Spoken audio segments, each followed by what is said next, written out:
Join the Toronto Holocaust Museum and its partners for a community-wide Yom HaShoah commemoration on Sunday, May 5th. A moving evening of film, candlelighting, music, and a tribute to survivors we've recently lost. Keynote speaker Yoni Berus from Yad Vashem will reflect on Holocaust remembrance post-October 7th. The program is at Beth Emeth Synagogue at 7 p.m. Register at torontoholocaustmuseum.org.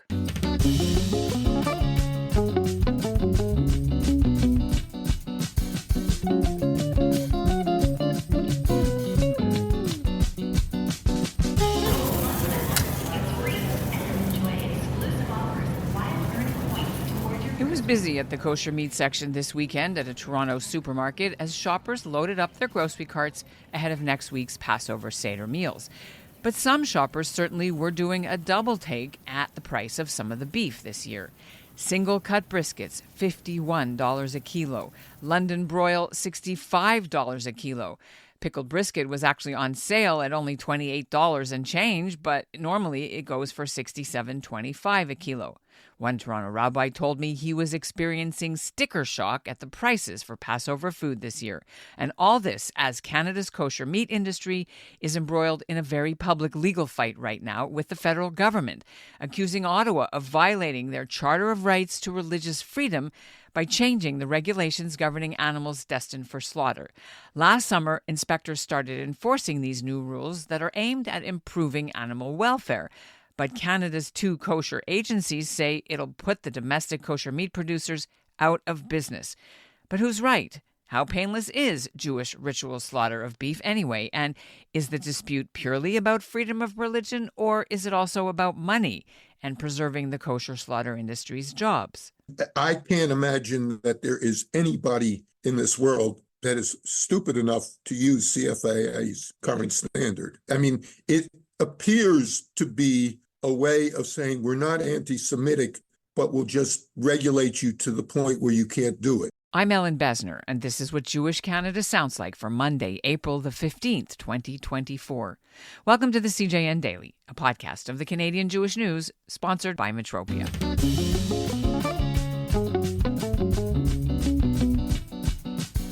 The updated federal slaughter laws make it mandatory to stun an animal with a bolt to the brain before slaughter happens. But the rabbis feel doing this may violate Jewish religious law. And so Canada gave the kosher and the halal meat producers an option.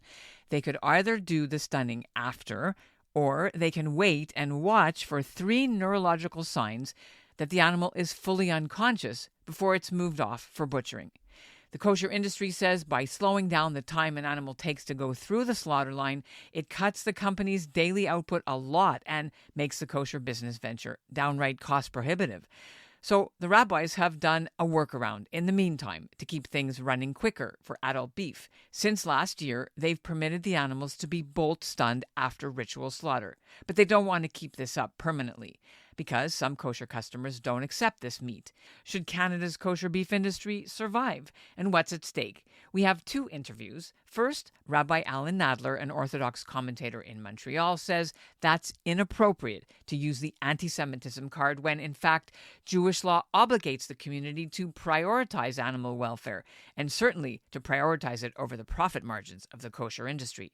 Rabbi Nadler is an emeritus professor at Drew University in New Jersey. He was the rabbi at Montreal's Shar HaShamayim synagogue, and he even visited a Montreal abattoir as part of his rabbinic training. When you heard about this, what went through your mind? Well, I initially learned about this by reading an article, and I was shocked. I was shocked on many levels, but primarily because the way the story was cast, it was about the Holocaust, the Hamas massacres in October, anti-Israel demonstrations. I mean, 80% of the article was a summary of all the gripes that we have legitimately about and concerns about rising anti-Semitism that went on. It began with Hitler and the Holocaust, talked about pogroms and about anti-Semitic demonstrations, and it was all about anti-Semitism and Jew hatred, and there wasn't a single line discussing the halachic issue. And that, to me, is key. Do these regulations for more humane slaughtering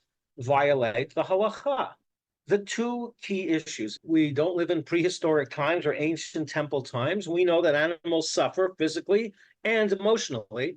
It's also a halachic issue. There is this principle of tsar balei chayim. The halacha mandates that we minimize and avoid any unnecessary harm to animals.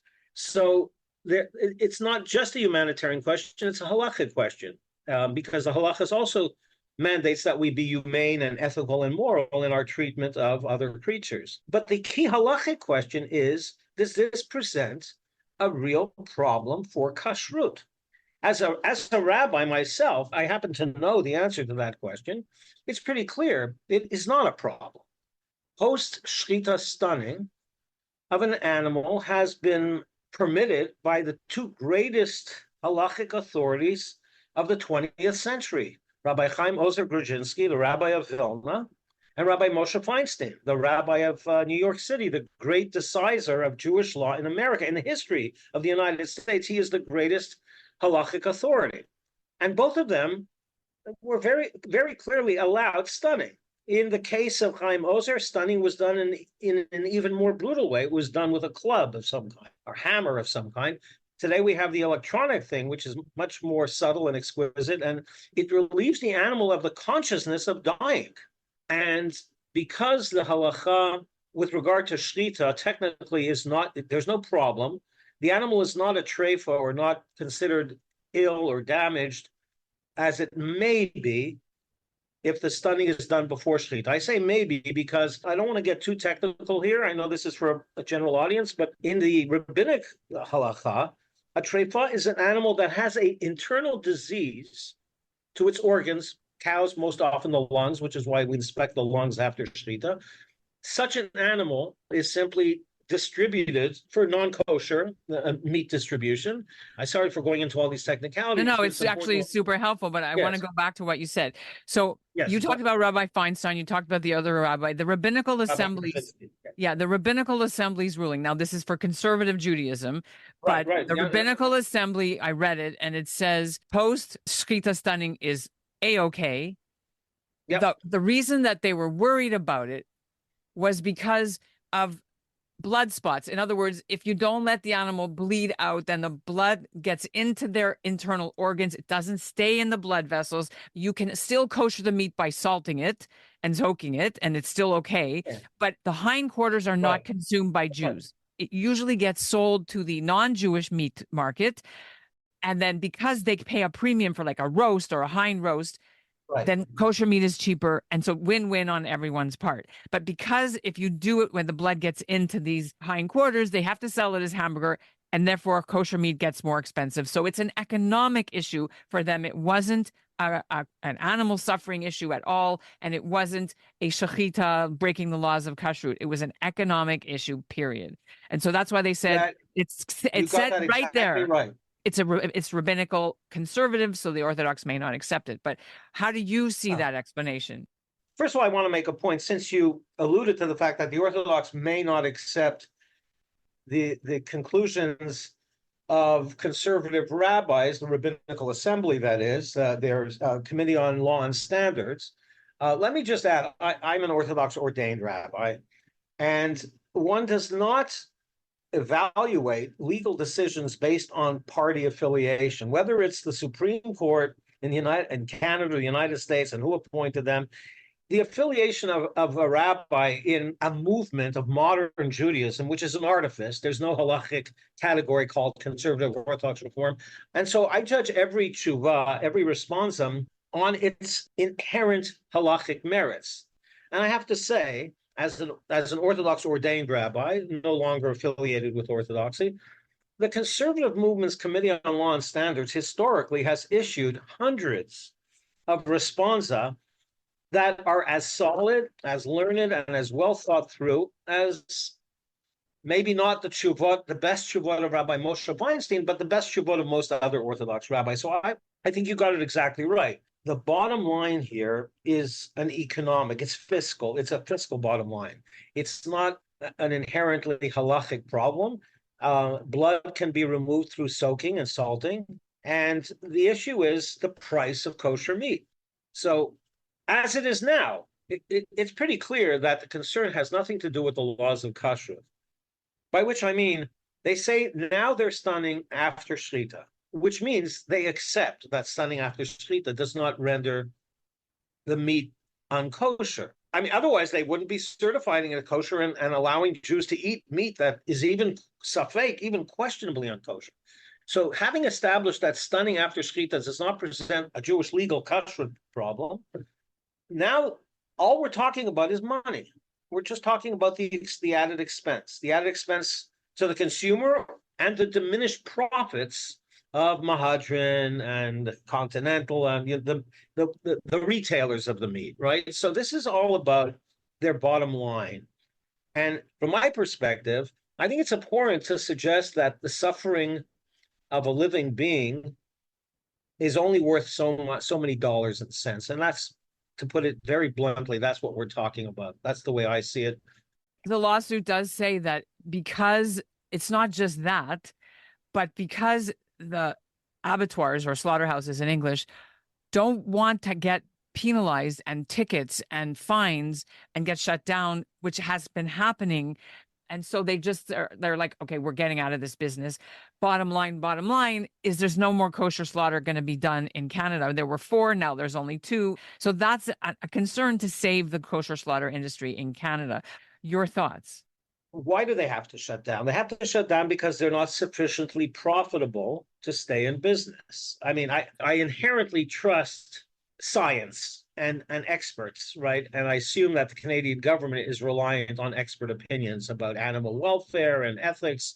What would it mean to you if there was no more kosher meat being produced in Canada? Because they do all the slaughter for all of Canada, 80% for Mahadran, 20% for Shefa. That's it, and exports. So they'll all go out of business, and everything will have to be imported. They do all the slaughter. They do all the slaughter for the 30% of kosher meat that's bought on shelves in Canada. About 70%, more than 60, I don't know the exact numbers. That's, again, not my field. The large majority of kosher meat the bulk of kosher meat that one buys at IGA or Metro or any of the stores, Loblaws in Ontario, most of that is imported kosher meat.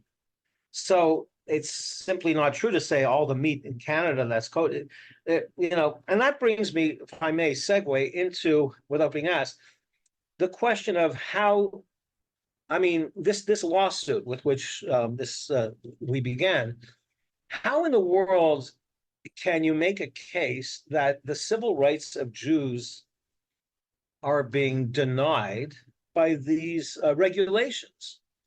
I mean, that's a very serious accusation that Jews are being denied the right to practice their religion. I don't see that a single Jew will be deprived of a single human right ensured by the Charter in Canada and the Quebec Charter, freedom to practice their religion. It's almost a chilul Hashem. I know that's a strong term, but I mean, I really feel that, invoking the Holocaust and then accusing the government of anti-Semitism, even by implication, well, we don't know if they're motivated by anti-Semitism. It cheapens the memory of the Holocaust. It undermines us when we experience true anti-Semitism. I don't see any anti-Semitism here. I'm sorry. And I'm not naive about anti-Semitism. I'm a passionate Zionist. I make no apologies about that.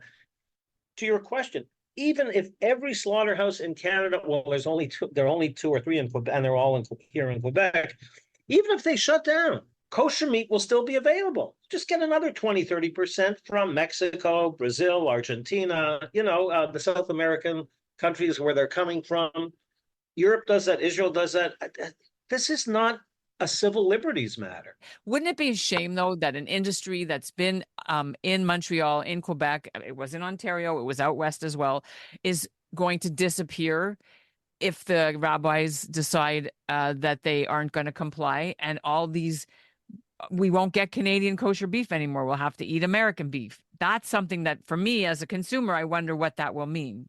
Well, I'm not a steak connoisseur, so I wouldn't be able to tell the difference between an Alberta cow and a Montana cow. Or a Wyoming cow, I don't know. So, but if you're talking about the shame of the loss of the end of Schlachthäusen, that's the Yiddish term you use, slaughterhouse and abattoir. So the old Schlachthäusen, listen, when I was a rabbinical student, we were required to go and witness the shechita of animals. And we went to a slaughterhouse in the east end of Montreal. This was in the early 1970s when I was studying at Emeritus Torah. And I didn't eat meat for 18 months after that. I was so sickened by what I saw, the screaming of the cows, the blood gushing out, hung by their legs. They don't do that anymore. I understand that. Hoist. Horrible. So would I mourn the fact that that's not happening on the island of Montreal or in Laval? Not at all.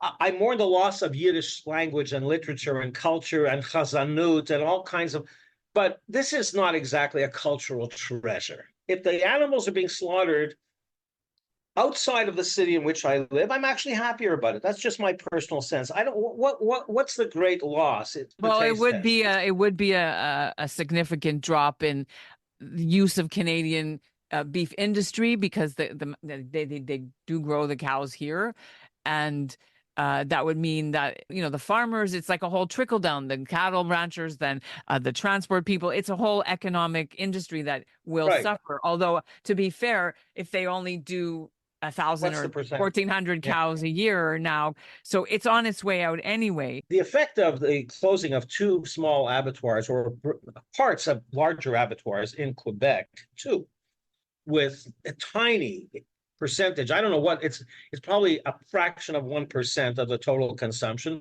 Much more damage has been done to the meat industry, and this I certainly don't mourn. But the environmental movement and vegetarianism and veganism, the plant-based, burgers that you can get at McDonald's, A&W, that is making a massive. That is hurting the beef industry in a massive way, whereas this would be insignificant, almost unnoticeable. So I'm not concerned about that. What about yourself? Do you eat meat? And do you eat I eat meat? Yeah, I yes.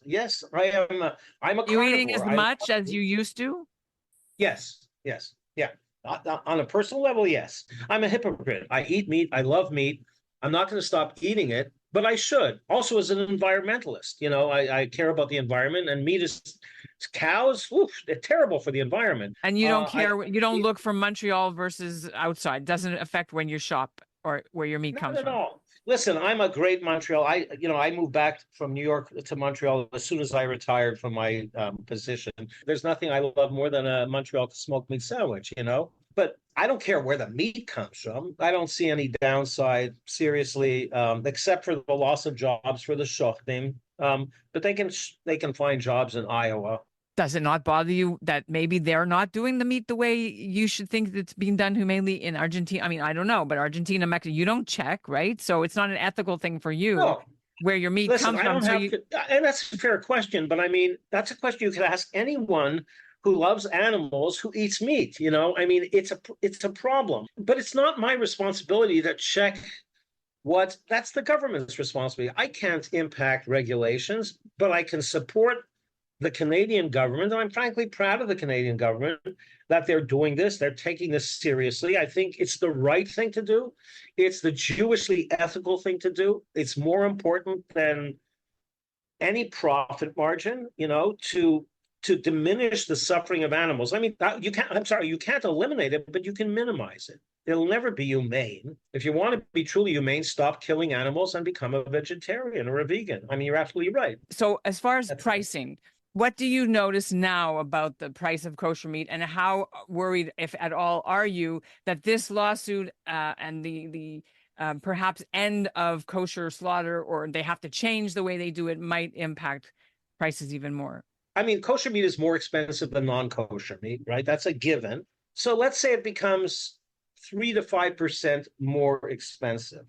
If you're a kosher consumer, you can absorb that. Easy for me to say. Again, I'm not a ultra-Orthodox Jew with 10 kids in the house, so I don't want to be cavalier about that or insensitive. But I mean, you're already paying way too much. I shop at the Hasidic every Friday. I go to Uterman and shop at those Hasidic shops because I love the junk food, the tigel and the kishka and and the prices are outrageous, but it's kind of fungible. We're talking about a single-digit increase in the cost to the consumers, right? And if you're willing to do that, you should be willing to pay another few percentages more and know that animals are not needlessly suffering. Professor Joe Regenstein, emeritus food sciences professor at Cornell University in Ithaca, New York. He's one of the world's foremost experts on ritual slaughter, and he's been advising these two kosher Canadian agencies in their court case. He feels Canada's being unreasonably conservative when it comes to humane slaughter and relying on outdated suggestions adopted from Dr. Temple Grandin 20 years ago, an American scientist who revolutionized the way animals were slaughtered. He joins me now. Thank you. Happy to be here. Can you take us through your involvement in this story? I am trained as a chemist. I am not a biologist. I got into kosher and halal early in my career, avoided slaughter for much of it. And around the year 2000, I was brought into the Food Marketing Institute, which is the supermarkets and chain restaurants' effort at animal welfare, because they knew they had to deal with kosher and halal. And since then, I've learned an awful lot about animal welfare and have for years looked at the literature, looked at various things going on, including what's gone on in the European Union with Belgium and all of that. Let me step back and frame one or two things to give a context. I assume you've run across the name Temple Grandin, the autistic woman who specializes in working in animal welfare issues. I consider Temple a friend. I wrote her promotion letters for both our full professor and associate professor. And she's been on both of the major committees I've served on.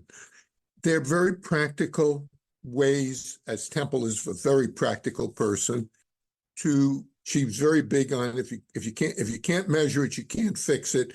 And in that, she has taught the North American animal welfare people that the goal is not to stop the industry, not to tell people what to do, but to show them how to do it better, which is very different from Europe, where it's clear that it's a gotcha that religious slaughter is bad. So I think there's a big disparity, which made me a little surprised at what's going on in Canada.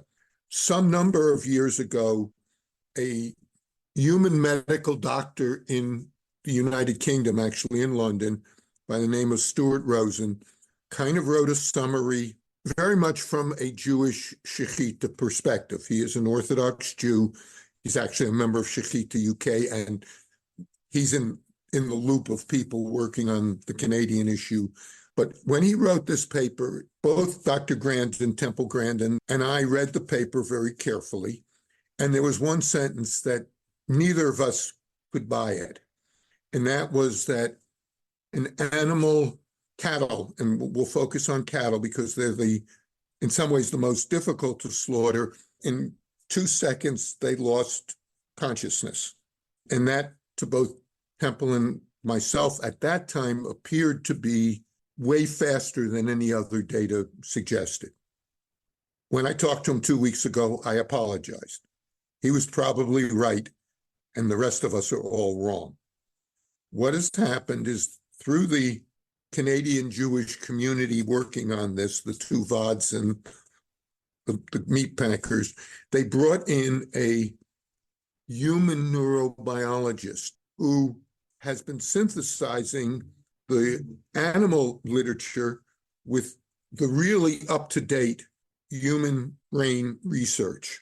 And what seems to be the critical point here is, where does unconsciousness occur in the brain? When you cut the neck and have rapid expulsion of blood, what actually happens?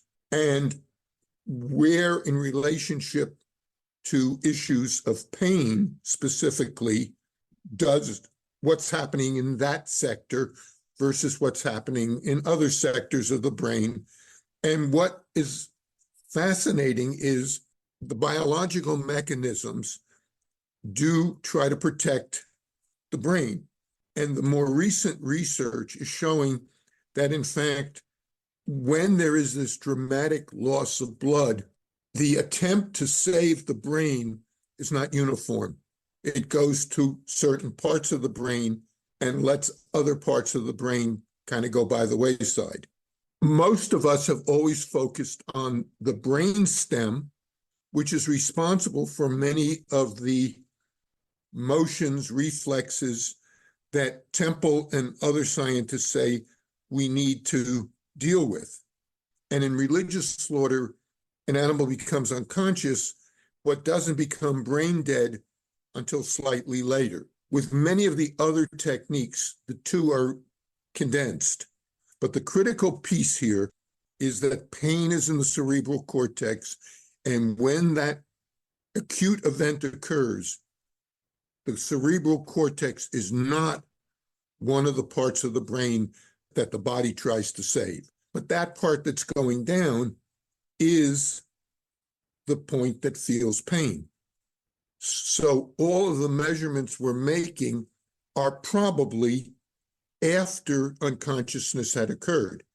And Temple's data, as officially reported in the what is called the North American Meat Institute Slaughter Guidelines, she says that it takes, I believe it's 10 to 15 seconds for loss of posture, which is the official measure. If an animal lost its posture, it can be declared unconscious, which means you can begin to move it. You cannot begin to do invasive cutting until you actually have the brain stem death, which is the loss of all those reflexes. So you said you had to apologize because you think unconsciousness is after 2 seconds, not what Temple Grandin said. I think by the time she's got loss of posture, the animal already has been unconscious. The important point here is we're talking about 15 seconds. The Canadian and all the standards, North American, the American veterinary, which are basically global standards. They've been accepted by some, if not all, of the animal rights groups. And this has worked in the industry. Generally speaking, an animal can be moved out of the restraining pen in 30 seconds. Temple and I encourage, if the animal is clearly not unconscious after 40 seconds, that it be stunned and not necessarily kosher then. There are economic costs because they're probably waiting longer than they have to, but we've all factored that into the system. But the Canadians are now asking for 20 seconds apart, repeat measurements of what we've all been doing once maybe, but they've made it so that you can't get to the next animal for at least a minute and a half. And in practice, it's often longer. You said that Temple Grandin has 3 checklist things. I just want to understand where they got them. They're the same activities, but we do it when it's negative, we move forward. They're asking for 3 negatives at minimum 20-second intervals. So where is that coming from? We have all operated with animal welfare standards that are probably already too conservative. They have moved in the opposite direction. Do you understand what's motivating that move? I do not understand what's motivating that. I am hoping it's not what I would probably say is the answer. Given the history of attitude towards shechita in Europe, where we know that Islamophobia and anti-Semitism are certainly part of the equation, my hope is that that's not the case in Canada.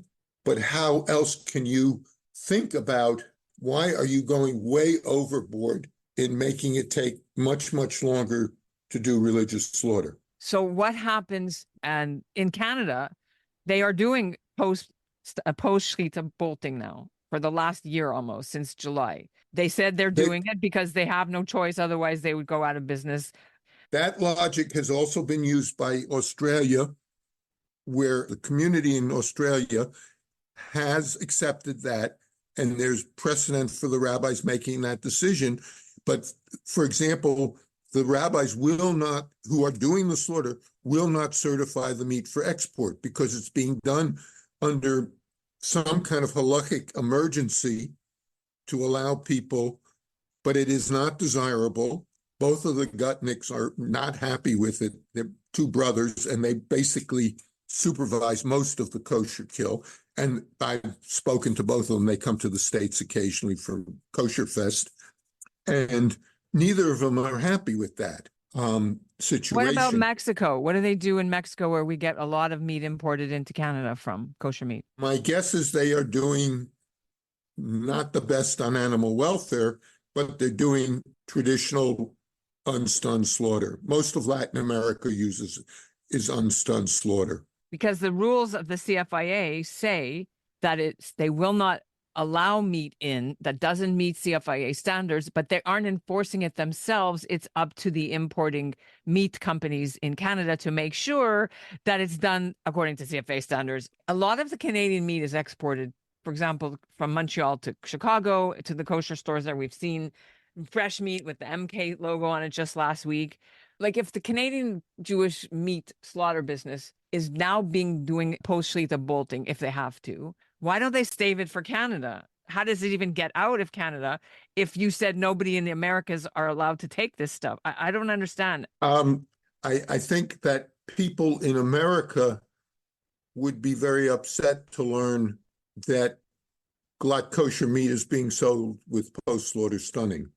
If that got out, it would cause quite a scandal, though I do know that at this moment there is a real shortage of meat in the Northeast. So bottom line, what our listeners and our consumers should understand about this story, you think that they're not getting complete science or fair They're misusing science. the science. They're misusing the science and taking already conservative measurements and tripling their conservativeness without explanation or justification. You eat kosher meat? Keep a conservative kosher home. And that's what Jewish Canada sounds like for this episode of the CJN Daily, sponsored by Metropia. Integrity, community, quality, and customer care. While the legal case is still underway, some political lobbying of the federal government has also been taking place behind the scenes. Even Anthony Housefather, the Liberal MP for Mount Royal, confirms he's been trying to help solve the dispute out of court by talking with the Minister of Agriculture. We'd love to hear your thoughts on the whole shechita issue. Will you be buying kosher meat for Passover? Do you mind eating imported meat? What do you think should happen? I'm at ebessner@thecjn.ca. Thanks for listening.